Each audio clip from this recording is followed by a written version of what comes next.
কসম করে বলতেছি আর কোনোদিন আমি এরকম গুনাহ করব না। আয় আল্লাহ, আপনার ওয়াহদতের দোহাই দিয়ে বলতেছি, আল্লাহ তাআলার কাছে সবচাইতে প্রিয় একটা কথা হচ্ছে কোন বান্দা যদি আল্লাহকে বলে, আল্লাহ আপনিই তো মালিক, আয় আল্লাহ আপনিই তো খালিক, আয় আল্লাহ আপনিই তো রহমান, আয় আল্লাহ আপনিই তো কারীম, আয় আল্লাহ আপনি না এক, আপনি ছাড়া কি কোনো মাহবুদ আছে? কোনো মাহবুদ নাই।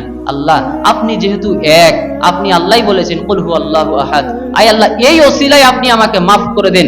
অনেক ওলামায়ে কেরামগণ বলেছেন এই দোয়া করার সাথে সাথে আল্লাহ তাআলার ইজ্জতের একটা লেগে যায় যে আল্লাহ এই দোয়া ফেরত দেয় না বান্দা। জোরে বলেন সুবহানাল্লাহ।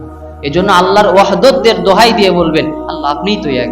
এক ফকির এক দরজায় না পেলে আর এক দরজায় পায়, আর আল্লাহ আমরা এমন ফকির আপনার দরবারে হাত উঠায় দিয়েছি, আপনি যদি ফেরত দিয়ে দেন বাইরে শয়তান দাঁড়িয়ে আছে, ওই হাসা শুরু করবে। আয় আল্লাহ, আপনার বান্দাকে মাফ করলে আপনারে ভালো লাগে নাকি শয়তানকে খুশি করলে আপনার ভালো লাগে? আল্লাহ দেখবেন মাফ করে